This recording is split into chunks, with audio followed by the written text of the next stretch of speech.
विठ्ठल विठ्ठल विठ्ठल विठ्ठल विठ्ठल. थोडस गोड लक्ष द्यायचं आपल्याला. फार लवकर कार्यक्रम आठवायचा आहे. आता बरोबर 12 वाजता जय विठ्ठल करायचं. ओके चालेल. आनंदराव, बोला. प्रपंचामध्ये व्यवस्थेला किंमत आहे. प्रपंचामध्ये कशाला किंमत आहे? व्यवस्थेला. आणि परमार्थामध्ये अवस्थेला किंमत आहे. प्रपंचामध्ये परिस्थिती बदलली पाहिजे आणि परमार्थामध्ये मनस्थिती बदलली पाहिजे. प्रपंचात परिस्थितीची प्रगती होते, परमार्थामध्ये मनस्थितीची प्रगती होते. जय हो.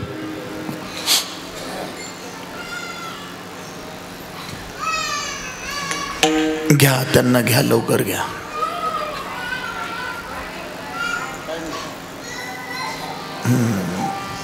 लहान आहे. प्रपंच हा बाहेरून असतो, परमार्थ हा आतून असतो.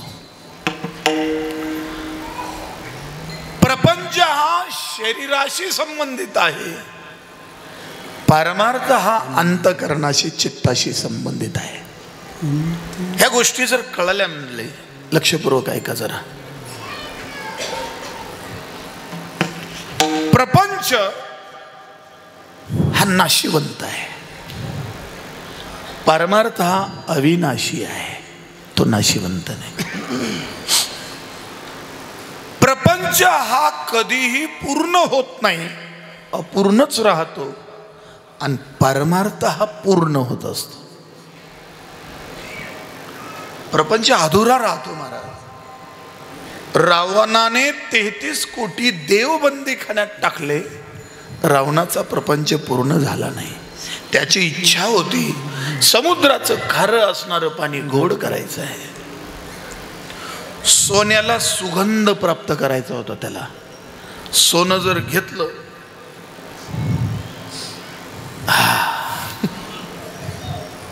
तर असा सुगंध आला पाहिजे. त्याचं संकल्पना होती सोन्याला सुगंध प्राप्त करायचा. आणि त्याची संकल्पना होती स्वर्गात जायचं असेल तर शिडी तयार करायची. स्वर्गाला जाण्याकरता काय करायचं? शिडी तयार करायची. समुद्राचं खारं पाणी गोड झालं, सोन्याला सुगंध आला, स्वर्गाला जाण्याकरता शिडी तयार झाली. रावणाचा प्रपंच अधुरा राहिला. तुम्ही कोणाचा इतिहास घ्या, प्रत्येकाचा प्रपंच अधुरा राहिलेला आहे आणि काहीतरी शिल्लक राहिलेला आहे आणि काहीतरी राहूनच गेलेला आहे आणि राहतच प्रपंचात पूर्ण होत नाही. प्रपंचातल्या अपेक्षा कधी संपत नाही, प्रपंचातल्या इच्छा कधी तृप्त होत नाही, प्रपंचातल्या वासना कधी संपत नाही, कधी संपत नाही. तुम्हाला सांगतो, आमचे गुरु महाराज सांगायचे, वय झालं 100, हालायला लागलं कंबर, तरी खातो 12 नंबर. कंबर हालायला लागलं, मान हालायला लागली, तरी त्याला काय सांगावं तुम्हाला, प्रपंचातल्या वासना शिल्लक राहतात. तुम्हाला एक गोष्ट सांगून जाईल, प्रपंच हा पूर्ण होणारा नाही. मग जो पूर्णच होत नाही, कशाला पूर्ण करण्याच्या भानगडीत पडतात? कितीही पूर्ण केला तरी तो पूर्ण होणार नाही. त्यापेक्षा जो पूर्ण होतो त्याला पूर्ण करून घ्या. शेवट तो भला माझा बाबू गोडा झाला, माझा बाबू गोडा झाला, माझा बाबू गोडा झाला. शेवट तो भला भला गोड झाला, माझा बाबू गोड झाला.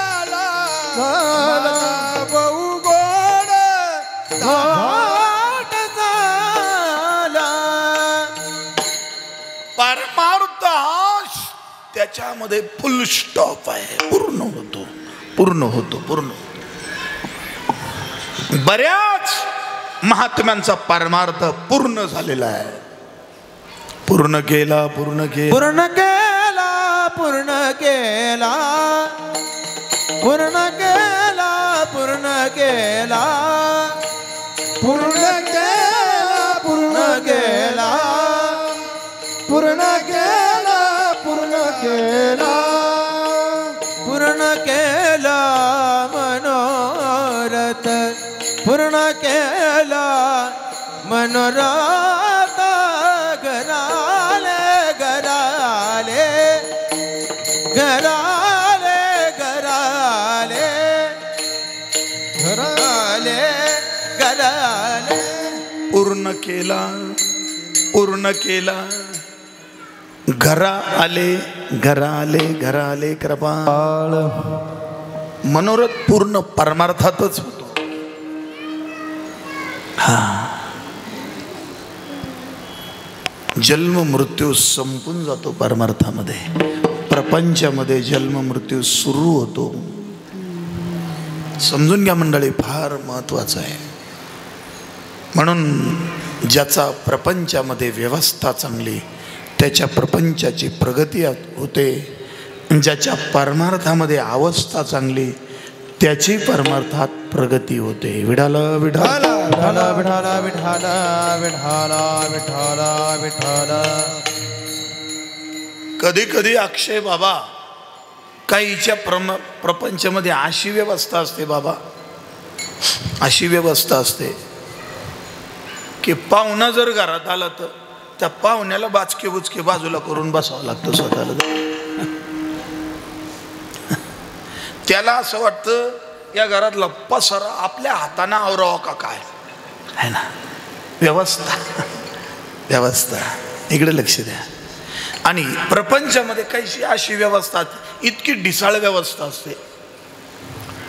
कंगवा सापडायचा आहे ना, कंगवा. या ड्रावर मध्ये पाहतील, त्या कोपऱ्यात पाहतील, त्या ह्याच्यात पाहतील. सकाळी बऱ्याच जणांना टॉवेल लवकर सापडत नाही. बऱ्याच जणांना सकाळी पॅन्ट सापडत नाही. बऱ्याच जणांना काय, म्हणजे ही प्रपंचातली दुराव्यवस्था आहे. जी गृहिणी रोज स्वयंपाक करते, आनंदराव, जी गृहिणी रोज स्वयंपाक करते तिला गव्हाचं पीठ काढायचं आहे. प्रत्येक डबा उघडून पाहिजे, नाही दुसरंच वाटतं. दुसरा डबा उघडून, नाही तिसरंच वाटतं. रोज पोळ्या करणारी गृहिणी तिला गव्हाचं पीठ सापडत नाही. याला म्हणतात प्रपंचामध्ये व्यवस्थेचा अभाव.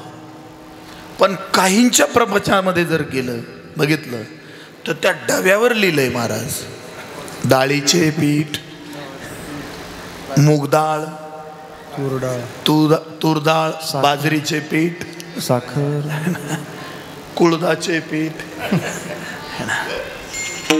आणि वस्तू सापडायची ना, डायरेक्ट तिथं जाणार आणि ती वस्तू सापडणार. याला नियोजन म्हणतात, याला व्यवस्था म्हणतात है ना. म्हणजे प्रपंचात व्यवस्था असावी, व्यवस्था, नियोजन असावं, व्यवस्था असावी. पण परमार्थामध्ये अवस्था असावी, अवस्था. अंतकरणाची उदास अवस्था अशी. कैमी उधार पावेन, काय कृपा करील नारायण. ऐशे तुम्ही सांगा संत करा समाधान चित्त माझे, कैये खंड येईल कर्म. परमार्थामध्ये चित्ताच्या ठिकाणी उदासीनता असावी. काय कन्हैया रे जग जेठी, कन्हैया रे जग जेठी, कन्हैया रे जग जेठी कन्हैया रे जग जेठी देई भेटी एक वेळा देई भेटी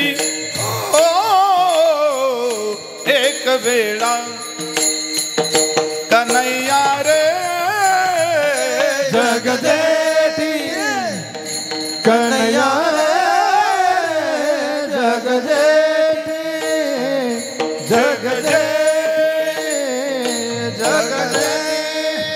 का कृष्ण मला भेटत नाही ही अवस्था आहे, ही मनस्थिती आहे.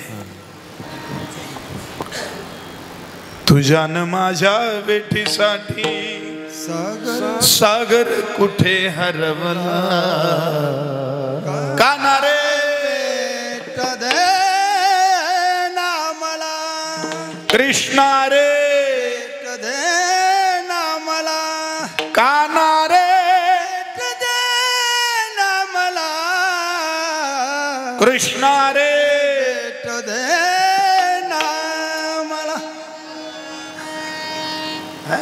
वा वा वा वा. कधी भेटशील कधी भेटशील ही उदासीनता परमार्थात असते. काय विशेष आहे हो, ज्याच्या जीवावर उड्या त्याच्या नाकात काड्या चालल्या. ज्याच्या जीवावर आपण उड्या मारतो. कोणाच्या जीवावर आलो आपण या हॉलमध्ये? कोणाच्या बरोबर जीवावर आलो? कोणाच्या सत्तेने आलो? जाने है शरीर कोणाची असते चाले है शरीर कोणाची असते चाले है शरीर कोणाची असते चाले है शरीर कोणाची कोण बोलवीते कोण बोलविते हरी वीणा देखवे कवी नारायण देखवे कवी नारायण. ज्याच्या सत्तेने श्वास चालू आहे आपला श्वास, ज्याच्या सत्तेने डोळ्याच्या पापण्या हलतात, ज्याच्या सत्तेने आपण हे विश्व पाहतो, या विश्वामध्ये सर्व कार्य करतो, त्या सत्तेचा शोध कोणी घेत नाही. त्या सत्तेला कोणी जाणून घेण्याचा प्रयत्न करत नाही. आणि गवळणींना ही सत्ता कळली. आमच्यामध्ये असणारा आत्मा तोच आमचा कन्हैया आहे. आणि तो का भेटत नाही याची उदासीनता गवळणींना आहे, गोपिकांना आहे. काय गोपिकांचा परमार्थ होता महाराज? द्वापार युगातल्या गवळणी पहाटे 3 वाजता उठायच्या. द्वापार युगातल्या गवळणी किती वाजता उठायच्या? पहाटे 3 वाजता उठायच्या. कलियुगातल्या गवळणी पहाटे 7 वाजता उठतात. द्वापार युगातल्या गवळणी पहाटे 3 वाजता उठून जेवढं आजच्या पुरतं गरज आहे तेवढं दळण त्याच दिवशी दळावं लागायचं. सुंदर माझे जाते ग फिरते बहुतेक ओव्या गावू कौतुके तू ये रे माळ विठ्ठला. दळण दळायच्या होत्या काळातल्या गवळणी. दळण दळायच्या पहाटे अशा घरोघरी जात्याचा आवाज, दळण्याचा आवाज आणि ओव्या गाण्याचा आवाज. आता कशाचाच आवाज येत नाही. पूर्वीच्या गवळणी पहाटे सडा समर्जन करायच्या, गाईचं गोठ्यातलं शेणकूर करायच्या पहाटेच. पूर्वीच्या द्वापार युगातल्या गवळणी दह्याचं घुसळण करायच्या पहाटेच, मंथन करायच्या. आता ती रवी राहिली नाही. त्या खांबाला महाराज दोर असायचा बांधलेला, ती रवी भली डोक्या एवढी रवी असायची आहे का नाही. आणि अशी गोड, त्या ताकालाही चव होती, त्या दह्याला चव होती, त्या सगळ्याच गोष्टीला चव होती. आत्ताचं तूप गाईच्या दुधापासून बनवलेलं डालडा आहे का गाईचं तूप आहे काही कळत नाही भेट है ना. त्याला सुगंध किती असायचा समजून घ्या. पहाटेच मंथन करायचंय, स्वयंपाक करायचा आहे. आणि पूर्वीच्या गवळणी अंधारातच सगळा दही दूध ताक लोणी घेऊन कुठं निघायच्या बाजाराला विकन्या निघाली.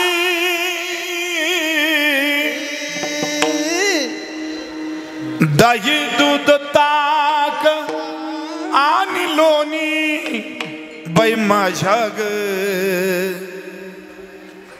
खरंच बाई माझ्या ग, लई बाई माझ्या ग.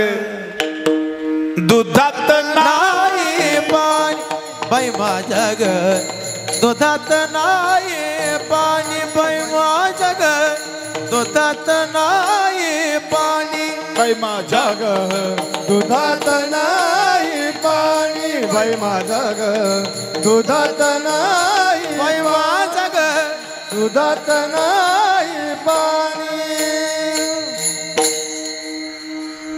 पूर्वीच्या गवळणी द्वापार युगातल्या बाजारला सुद्धा त्याच जायच्या. डोक्यावर दही आहे, ताक आहे, लोण.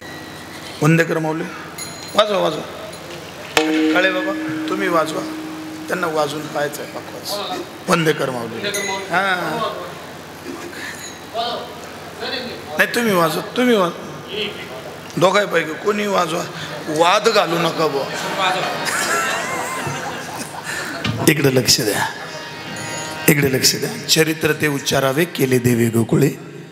भगवान परमात्म्याने 11 वर्ष गोकुळामध्ये जे चरित्र केलं, सुरुवातीला सांगितलं जीव करतो ते कर्म आहे आणि ईश्वर करतो ती लीला आहे. भगवंताने 11 वर्षाच्या आयुष्यामध्ये गोकुळामध्ये अनेक प्रकारच्या लीला केल्या. बसा आता जाऊ द्या, बस बस बसा बसा. इकडे लक्ष द्या. कृष्ण जन्म आपण आपला झालेला आहे बरोबर. कधी झाला आहे? परवा 13ला बरोबर ना. आता डबल कृष्ण जन्म आपल्याला करायचा नाही. आता फक्त काय केलं, तो आता गोकुळात आला आहे. गोकुळात गोकुळीच्या सुखा अंतपार बाळकृष्ण नंदा गुडिया तोरणे कथा गाती गाणे बाळकृष्ण नंदा असा परमात्मा आता रांगायला लागला. रांगायला तळवे तळ हात तळात टेकीत, तळवे तळ हात तळात टेकीत, डाव्या गुडघ्याने गुडघ्याने रांगत, डाव्या गुडघ्याने गुडघ्याने रांगत. तळवे तळ हात तळात टेकीत, तळवे तळ हात तळात टेकीत, डाव्या गुडघ्याने गुडघ्याने रांगत, डाव्या गुडघ्याने गुडघ्याने रांगत. रंगनी रंगनात तो म्या देखीला साधनी, रंगनी रंगनात तो म्या देखीला. तळवे तळ हात तळात टेकीत, डाव्या गुडघ्याने गुडघ्याने रांगत, डाव्या गुडघ्याने गुडघ्याने रांगत, डाव्या गुडघ्याने गुडघ्याने रांगत.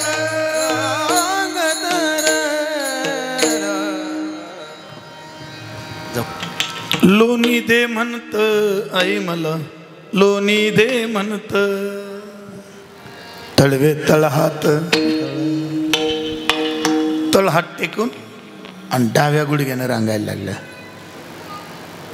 आणि रांगत रांगत अंगणामध्ये यायचं. इतकं गोड. आम्ही गोकुळला गेलो महाराज बरं का जाधव साहेब. आम्ही गोकुळला गेलो, एक 4-5 दिवस आम्ही गोकुळला थांबलो. वृंदावन मथुरा तिथल्या तिथंच. आणि मनसोक्त थांबायचं, घाई करायची नाही. यात्रा म्हणून नाही गेलो. फक्त गोकुळामध्ये राहण्याचा आनंद घ्यायचा. आणि एक 7-8 जण होतो फक्त बरं का विनोद दादा. आम्ही जाणून घ्यायचो. आजही गोकुळला जर गेला तर त्या गल्ल्या फार छोट्या आहेत. बरोबर आहे? कोणी गेलंय का? फार छोट्या छोट्या गल्ल्या आहे. तुम्ही सुद्धा ऐका, त्या गल्ल्या छोट्या काय माहिती आहे का? त्या छोट्या गल्ल्या अजूनही त्याच गल्ल्यांनी कृष्ण पुढं पळायचा आणि यशोदा त्याच्या मागे लाटणं घेऊन पळायची किंवा काठी घेऊन पळायची त्या लालाला मारण्याकरता. आणि तो काय करायचा, असं बरं छोट्या छोट्या गल्ल्या आणि पटकन क्रॉस असायचा त्या गल्लीला. आजही आहे. पळत पळत पळत पळत क्रॉस आला की तो असा लपून घ्यायचा. यशोदा मैयाला वाटलं पुढं निघून गेला. ती पळत पळत लांब पळत जायची आणि मग कन्हैया आई आई पुन्हा मागे पाहायची. तू इथे का पुन्हा पळायची, पुन्हा दुसऱ्या गल्लीमध्ये असा पळायचा आणि अशी तिला चुकवायचा. ती पळून पळून दमायची. तो काही दमत नव्हता, तो थकत नव्हता. पळून पळून थकली की तिच्या डोळ्याला पाणी यायचं. किती त्रास देशील रे माझ्या काना, किती त्रास देशील. आणि ज्या वेळेला ती रडायला लागायची, ज्या वेळेला तिच्या डोळ्याला अश्रू यायचे आणि मग यायचा आणि तिला असा कुरवाळायचा आणि तिच्या कुशीमध्ये स्थिर व्हायचा. आणि तिला इतका आनंद व्हायचा ना, लाटणं घेऊन आलेली यशोदा मारण्याकरता ती लाटणं फेकून द्यायची आणि त्याचे डोकं चोळायचे, त्याच्या गालाच्या पप्प्या घ्यायची. असं इतकं मातृप्रेम आणि लेकराचं प्रेम त्या गोकुळमध्ये यशोदा मैया आणि कृष्णाने, त्या प्रेमाचं महाराज इतका उच्च कोटीचं प्रेम. तुम्हाला सांगू का, ज्यावेळेला यशोदा मैया मंथन करायचे ना, दह्याचं घुसळण करायचे ना, त्यावेळेला तिच्या असं कुठंतरी असे घामाचे दव तयार व्हायचे. ते दव पाहिले का तिला आई इतकी सुंदर वाटायची. कन्हैयाला इतकी सुंदर दिसायची आई. ते दव तयार झाले की तो इतका जाऊन तिला मिठी मारायचा आणि त्या प्रेमाचा तो अनुभव घ्यायचा. म्हणूनच म्हटलंय महाराज, स्वामी तिन्ही जगाचा आई विना भिकारी. कारण त्याला आईच नाही ना महाराज. कोण आई आहे त्याची? कोण आहे? तो जर अयोनी संभव आहे, तो जर अयोनी संभव आहे, तो जन्म मरण रहित आहे, अहो त्याच्यापासून जगत निर्माण आहे, त्याचं कोण आई बाप आहे? त्याचं कोण आई बाप आहे? म्हणून त्याला आईच्या प्रेमाचा अनुभव घेण्यासाठी तो वासुदेवा देवकीच्या तिथं अवतरला आणि वाढला यशोदेच्या कुशीमध्ये. विठाल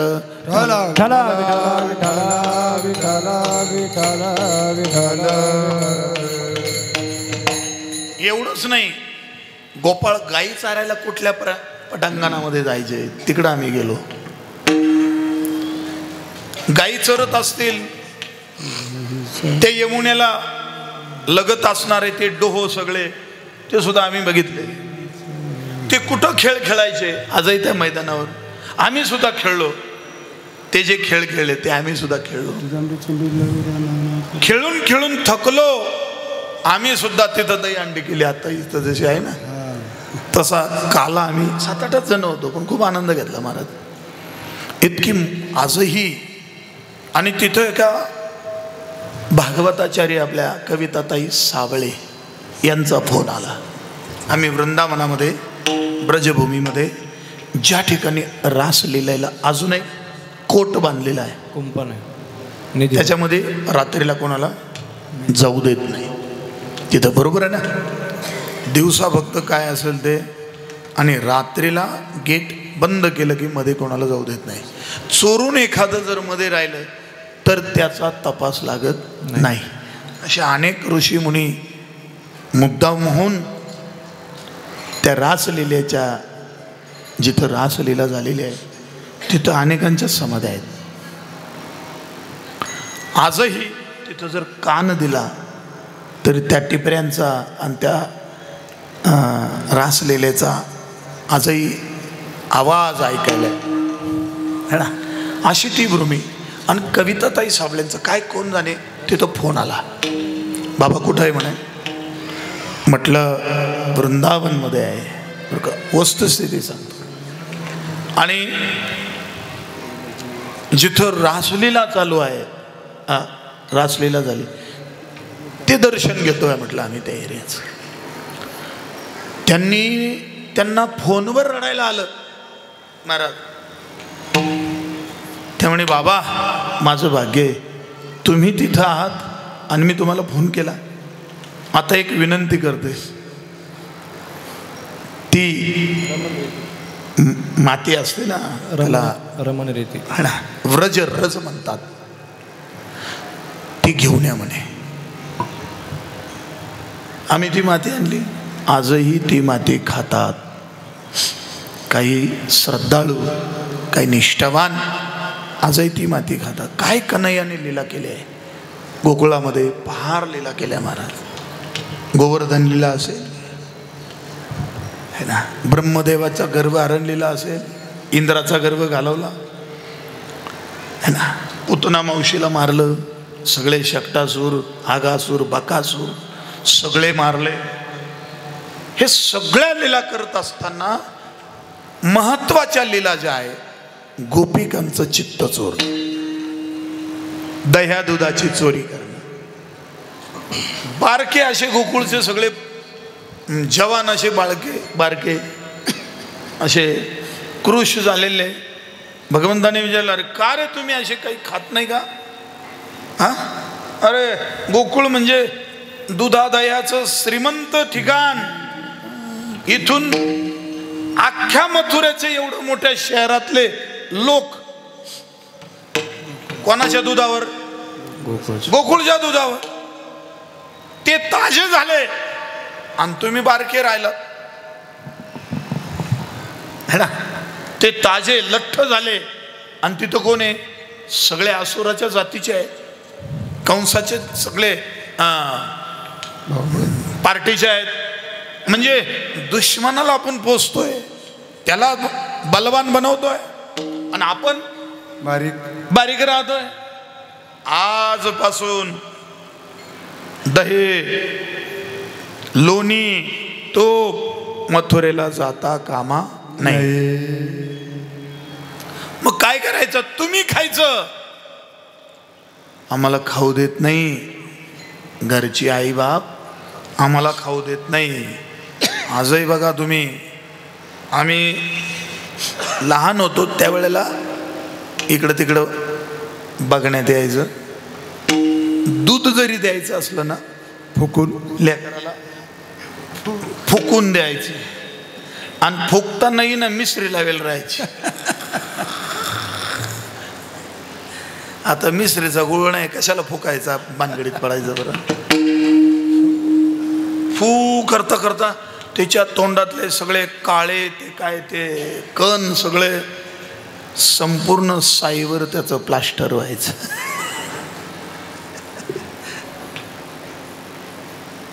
इतका जीव साईमध्ये, इतका जीव लोण्यामध्ये, इतका जीव दह्यामध्ये, इतका जीव. ही आत्ताची कंडिशन होती, तेव्हा द्वापार युगामध्ये काय असेल.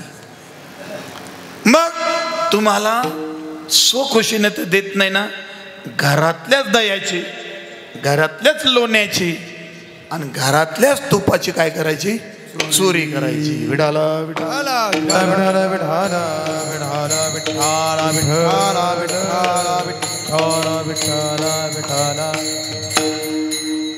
त्याच्याकरता भगवंतांनी चोर मंडळ तयार केलं.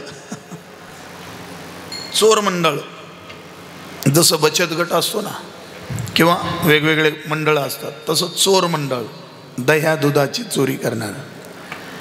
बरं, खायचं तेवढं खायचं, उरलेलं सुद्धा ठेवायचं नाही. ते मडके फोडून टाकायचे, त्याची नासधूस करून टाकायची, म्हणजे उरलेलं सुद्धा मथुरेत जाता कामा नये. अशा प्रकारचं. मग आता हे प्रत्येकाचं करायचं, मथुरेला जाणारं सगळे दुधाचे पदार्थ बंद झाले. आता तिकडनं सुद्धा मागणी येऊ राहिली आणि इकडून पुरवठाच बंद झाला. मागणी वाढली आणि पुरवठा बंद झाला. अर्थव्यवस्था ढासळली, तिकडली इकडली सगळी दोन्हीकडची अर्थव्यवस्था दाखल, इकॉनॉमी सिस्टीम ढासळून गेली. मग आता काय करायचं? हे का होतंय? हे कोण करतं? बरं, हा पुरावा सापडू देत नव्हता, पण बातमी सगळ्यांना कळाली की हे सगळं कृष्णाचं काम आहे. त्यांना जोडीदार तयार केले आणि तो सगळं हे नासधूस करतो. इतका खिलाडी होता महाराज, असा लहान होता ना, लहान रांगत जर आला ना, त्या गवळणी त्याला उचलून आपल्या घरी आणायच्या. एका गवळणीने उचलून घरी आणलं कन्हैयाला. घरी आणल्यावर किती गोड दिसायचं, किती गोड दिसत असेल कृष्ण, किती गोड दिसत असेल महाराज. त्या दिवशी म्हणतात ते जे आपला कृष्ण छोटा है ना, तो असा स्थिर राहतच नव्हता. पण त्या दिवशी किती स्थिर राहिला, ना रडला ना काय. 2-2.5 तास, 2 तास रडलाच नाही महाराज, इतका स्थिर खेळायचा मस्त. जर हा कृष्ण एवढा गोड खेळला तेव्हा तो कृष्ण कसा असेल है ना. सगळ्यांना हवा हवा असं वाटायचा. त्या गवळणीने तो उचलून घरी आणला. त्याच्याकडे पाहता पाहता पाहता म्हणते, कृष्णा किती गोड रे तू, किती सुंदर आहे. सावळे सुंदर रूप मनोहर, सावळे सुंदर रूप मनोहर. सावळ आहे, सुंदर आहे, रूप आहे, मनोहर आहे. मुरली मनोहर रे माधवा केशवा, मनमोहन मुरलीवाला नंदाचा आलवेला, मनमोहन मुरलीवाला. बासरी त्याची अशी बरोबर असायची. त्याला घरी घेऊन आलेली ती गवळण त्याच्याकडे पाहते, का रे कृष्णा किती गोड आहे रे, किती सुंदर आहे रे, किती छोटा आहे रे, किती लहान आहे रे, असं ती त्याला बोलते. लहान असून किती गोड दिसतोय, किती समजदार आहे, किती गोड हसतो, किती गोड. तो ऐकतोय कृष्ण लहान. आता त्याला चांगलं बोलता येत नाही, लहान असले बोलता येईल का नाही. तो हळूच म्हणतो, मोठा हो का मोठा हो. तिने इकडे तिकडे पाहिलं, कोण बोललो, कोण बोललं. कृष्णा तू बोलला का रे. म्हणे हो. तुला बोलता येतं. म्हणे हो. काय बोलला तू. तू म्हटली ना किती गोड आहे, किती लहान आहे, म्हणून विचारलं मोठं हो का. तुला मोठं होता येतं. म्हणे हो मला मोठं होता येतं. मग हो बरं, मोठं झाला ना, 25 वर्षाचा दिसतो तेवढा. एवढं एवढं बाळ घरी घेऊन आलेली ती गवळण. आता तो किती वर्षाचा मोठा झाला. 25 वर्षाचा मोठा दिसायला लागला. आणि मग त्याच्याशी ती गप्पा करू लागली. दोघं गप्पा करताय, दरवाजा लावलेला आहे. तेवढं तिचे मिस्टर बाहेरून आले. दरवाजा ठोठवला. ए दारू उघड रे. तिला असं वाटलंय कृष्णा लहान होई पहिल्यासारखा हो. यांचा स्वभाव लई कडक आहे. तुला माहिती नाही मी कसे दिवस काढते. तू लहान हो. तो म्हणतो मला मोठं होता येतं, लहान होता नाही येत. लहान नाही होता येत, मला फक्त मोठंच होता येतं. ए कृष्णा, अरे अरे लहान हो ना बाबा. अरे मला लई फटके मिळतील, मला काय शिक्षा होईल काही सांगता येणार नाही. अरे एवढ्या मोठ्या माणसाशी मी अशी गुपचूप बोलते, हे मला लई शिक्षा होईल. कृष्ण तू लहान. नाही हो, मला लहान नाही होता येत. अरे पण मला काय सांगते, तूच मला मोठं व्हायला सांगितलं. रडायला लागली होती ती गवळण, रडायला लागली. हा तर बाहेरून होते, अरे तू दरवाजा काय उघडत नाही, का उशीर लावतोय. ए कृष्णा, हो ना लहाना, हो ना. मग थोडीशी रडून दाखव. ती रडायला लागली. आता हसून दाखव. ती म्हणजे मला अशा परिस्थितीत हसायला छान. मग अशी रडायला लागली. तुझ्या पाया पडते, तुला बाबा लोटांगण घालते, पण तू लहान. भक्ताची मनाची अवस्था बघितली महाराज, आणि पहिल्यासारखा लहान झाला. ते लोण्याने तोंड भरलेलं ते आणखीनच सुंदर दिसायचं. लहान पोरायचं तोंड भरलं का ते आणखी सुंदर दिसतात. आणि ते लोण्याने तोंड भरलेलं, तिलाही काही खाऊ घातलेलं. ती दार उघडायला जाताना म्हणे, तोंड पुसून जा, तुझ्या तोंडाला चिकटलंय, पाय तोंड पुसून जा. तिने दरवाजा उघडला. का ग इकडे इतक्या वेळ लागला. नाही, त्या कृष्णाला ना थोडंसं लोणी खाऊ घालत होते. ते आलं. कुठं आहे तो. रागात आला, पण पाहिलं त्याने इतकं गोड पाहिलं महाराज त्याच्याकडं, तिच्या नवऱ्याकडं. तोच मोहून गेला महाराज. आईस्क्रीम झाला, त्याचा राग शांत झाला. त्याला असं वाटतं की ते गोंडच आहे, असं उचलून घ्यावा की काय करावा. आणि खेळव त्याला खेळव. लागलं तोपर्यंत खेळव, मी येतो बाहेरून. यांना तेच लागत होता. तास ना तास गवळणींचा आता कृष्णाबरोबर जाऊ लागला. कधी कधी तर आपल्या वाट्याला येत नाही तो. कधी कधी तो आपल्या वाट्याला येत नाही. एका गवळणीने नेला का दुसरा अंगणात दिसायचा, दुसरी गवळण घेऊन जायची, तिसरीला तो अंगणात दिसायचा.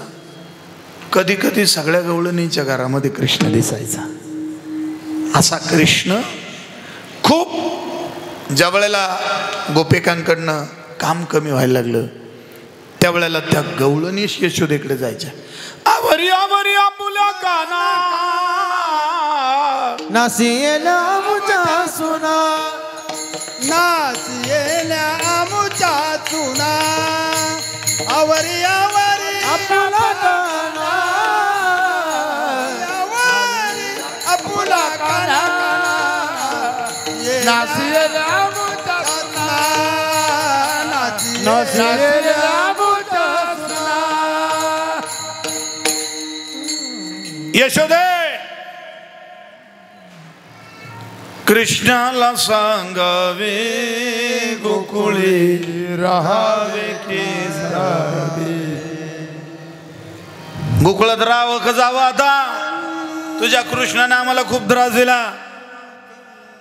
यशोदा म्हणायची, बाळ सगुण गुणाचे ताने, बाळ दिसते गोजीरवान, काय सांगत त्या घराने ग, दिंडोरीच्या नारी गोकुळच्या. काय काय घराने सांगतात. पुरावा द्या, पुरावा द्या. तुमच्याकडे काही पुरावा आहे का. ते पुरावा कुठं सापडू देत. त्याचा पुरावा सापडत नव्हता. एकदा काय झालं तुम्हाला सांगू का. एका गवळणीना आपल्या सुनेला बांधूनच टाकलं आणि बाहेरून कुलूप लावले, कोंडून घेतले. सून तिला राहत नाही ना, कृष्णाला घेऊनच येते ना, आता तिलाच बाहेर येऊ द्यायचं. सासूने सुनेला कोंडून ठेवलं, कुलूप लावून. भली मोठी कमरेला पिशवी असते ना, त्या पिशवीमध्ये ती चावी घेतली, शेजारी गेली बसायला. आता बघू कसा येतो, आता बघू कसा आहे, बघते कसा येतो. तेवढ्यात काय झालं, तिला असं वाटायचं बघूया पाहून येऊ. यायची, कुलूप लावलेली आहे, अजून नाही आला वाटतं. पण तो आला, तो आला. त्या कुलपाकडे राग राग पाहिलं त्या कन्हैयाने, कृष्णाने. त्या कुलपाने मानस टाकून दिली महाराज. आणि त्या दरवाजाकडे पाहिलं, ए खुल जा शिमशिम. दरवाजा आपाप उघडला गेला. त्या पुन्हा दरवाजाकडे मागं पाहिलं, ते घाबरले. पुन्हा लाव, जशाच्या तसंच झालं, कुलूप जशाच्या तसे. आणि मध्ये आता कन्हैया त्या सुनेला मोकळं केलं, बांधलेलं सोडलं, बंधनातून मोकळं केलं. आणि गप्पा सुरू झाल्या, गप्पा दोघांच्या, कृष्णाच्या आणि सुनेच्या गप्पा सुरू झाल्या. ही बाहेरूनच यायची म्हातारी, काढलंय कुलूप आहे वाटतं, अजून नाही येईल. यायची पाहायची, अजून काही येईल नाही. पण आता याला असं वाटलं, हिला कळायला पाहिजे मी येईल, आलेलो आहे, हिला कळायला पाहिजे. मग हा मोठ्याने बोलायला लागला, तिला आवाज जाण्याकरता. कोणाला? पाहायला आली ना म्हातारीला. कुलूप तर तशीच आहे. मोठ्याने बोलायला लागला, मोठ्याने. कुलूप तर लावले इथं, मग घरात एक दिन. आता कोणाशी बोलतो? आणि मोठ्या माणसाचा आवाज येतो. यानं मोठं रूप धारण केलं ना, मोठ्या माणसाचा आवाज येतोय, बोलण्याचा आवाज येतोय. पटकन कुलूप उघडली आणि मध्ये गेली. पाहिलं तर ते दही खाल्लेलं, लोणी खाल्लेलं तिच्या तोंडाला लावलेलं, आणि धरला त्याचा हात त्या गवळणीने. चाल तुझी यशोदा म्हणत होती ना, पुरावा आणा, पुरावा आणा. चालतं तुझ्या आईकडे, घे ही घागर, ती रिकामी केलेली, जिच्यात दही दूध लोणी होतं. घे ही घागर, चाल पुढे. ते इतकं चतुर, ते म्हणतं घागर घेऊन पुढं चालायचा अधिकार तुझ्या पोराचा का माझा? माझ्याशी बोलतो म्हणे, माझ्याशी बोलतो. आणि चालली घेऊन त्याला ओढत ओढत अशी चालली घेऊन, ए यशोदे, ए यशोदे, तुला पुरावा पाहिजे होता ना, घे हा पुरावा. आता ज्याला ओढत चालले तो कृष्णच होता की नाही. त्याने हळूच तिच्या पोराचा हात तिच्या हातात दिला. आणि गुपचूप, त्याला काय अशक्य आहे महाराज, म्हणून त्या लीला भक्त उच्चारायच्या. त्याला काहीच अशक्य नाही ना, जगाचा मालक आहे तो. मागच्या दाराने यशोदाच्या घरात घुसला त्याच्या. आणि यशोदा मैयाला गुडगुड, मला भूक लागली, मला भूक लागली. आणि बाहेरून आवाज यायला लागला, यशोदे घे हा पुरावा. यशोदे म्हणते, का नाही, आता माझ्याजवळ आहे. आणि कोणता पुरावा घेऊन येऊ राहिली आता? ती अशी आली, हिच्या मागे मागे हळू दडलेला दिसू नये म्हणून पाठीमागे चालला. यशोदे, हा घे तुझ्या पोराचा पराक्रम, हा घे पुरावा. यशोदेला हसू आलं, कारण तिनं धरून आणलेलं कोण होता? तिचा पोरगा होता. आणि कृष्ण कुठं होता? तिच्या मागे लपलेला होता. ए काय मोठ्याने ओरडत चालले, काय पुरावा आणला? तुझ्या बोराने माझ्या सुनेबरोबर तास 2 तास गप्पा मारल्या, सगळं दही लोणी संपवलं. हे बघ का, हातामध्ये ते घागर दह्याची, आणि एका हातात तिचा पोरगा. अगं ज्याला आणलं त्याच्याकडं नीट पाय. कोण आणलं पाय? तुझाच पोरगा आणला, हा घे ना. असा पुढं केला आणि पाहिलं तो तिचाच पोरगा होता. पुरावा सापडू देत नव्हता. आणि म्हणून त्या गवळणी माझ्या गोकुळी राहावे की खूप तक्रारी वाढल्या. त्यावेळेला यशोदा मैया आणि नंदराजाने विचार केला, आता याला काहीतरी काम दिलं पाहिजे. आणि म्हणून उद्या जाई राना सवे घेऊन गोदना, सवे घेऊन गोदना, सवे घेऊन गोदना. उद्या जाई राना सवे घेऊन गोदना, सवे घेऊन गोदना, सवे घेऊन गोदना. गाई चाराया रानात गेला ग, गाई चाराया रानात रानात गेला रे माझा गोपाळ घोंगडीवाला गाई चाराया रानात गेला रे माझा गोपाळ घोंगडीवाला गाई चाराया रानात गेला रे माझा गोपाळ घोंगडीवाला गेला गाई चारायला. असा भगवान परमात्मा आपल्या सवंगड्यांसह गाई चारायला गेला. खांद्यावर घोंगडी हातामध्ये काय काठी चारी तसे धेनू सावळा जेठी देखीला नंदाचा सावळा. असा परमात्मा गाई चरू लागल्या. खेळ खेळायचे हुतुतू हमामा कबड्डी खो खो विटी दांडू चेंडू पळी सगळे खेळ खेळायचे. आणि खेळ खेळता खेळता सवंगडी दमायचे थकायचे भूक लागायचे. 12 वाजले 12:15 होत आले आणि ते गोपाळ म्हणायचे कृष्णा खांदे भार पोटी भूक. आणि काय त्या कीर्तनाचे सुख राहते बाबा. आम्हाला भूक लागली जेवू घाल आम्हाला जेवू दे. तू उपाशी राय वाटल्यास पण आम्हाला जेवू दे. आम्हाला भुका लागल्या. कृष्णाला ते सवंगडी म्हणायचे आम्हाला जेवू घाल. कृष्णाने सांगितलं ज्या प्रत्येकाने जे जे काही आणलं असेल ते एकत्र करा.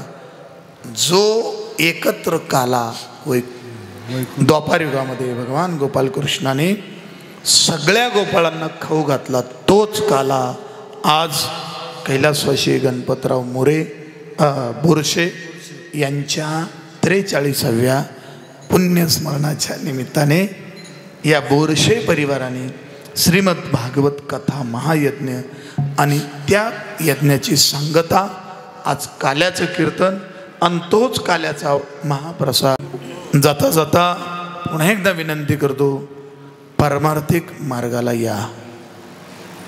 परमार्थिक मार्गाला प्रोसिजरनुसार या. जी प्रोसिजर असते त्या प्रोसिजरनी परमार्थ करा. का जे शास्त्र मान्य आहे ना संत मान्य आहे आणि देव मान्य आहे. देव मान्य संत मान्य आणि शास्त्र मान्य. काही प्रोसिजर असते त्या प्रोसिजर पद्धतीने तुम्ही परमार्थिक भक्ती साधना करा. तुम्ही या परमार्थिक कार्याला याल अशी अपेक्षा करतो. आणि या ठिकाणी सर्वांना विनंती करतो की येणाऱ्या गुरुपौर्णिमेला बोरसे परिवाराला सर्व नातेवाईकांना सर्व भाविकांना सर्व रायते बाबावर प्रेम करणारे सर्व तुम्ही भाविक आहात. तुम्हाला सर्वांना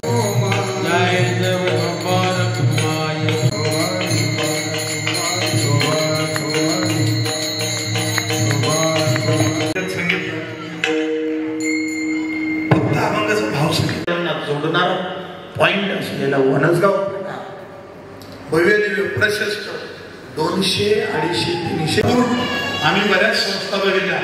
संस्थेमध्ये 50 विद्यार्थी एकच आहे. पाण्याची टाकी 50 विद्यार्थ्यांना सांभाळतो आम्ही. विचार काही ठिकाणी नाही. आम्ही मध्ये गेलो बाहेर किती गरम असलो मध्ये प्रवेश केला तर घाम वाटतो. खूप छान सुविधा आहे. आणि तुम्हाला सांगू का अशी सुविधा उभ्या महाराष्ट्रात नाही. आणि आपल्या पाल्यानंतर ठिकाणी ज्ञानदेव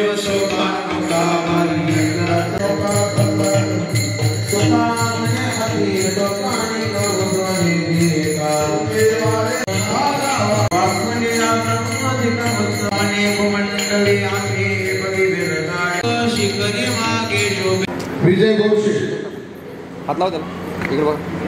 कुठे पुढे या ना तुम्ही हात लाव. बघू इकडे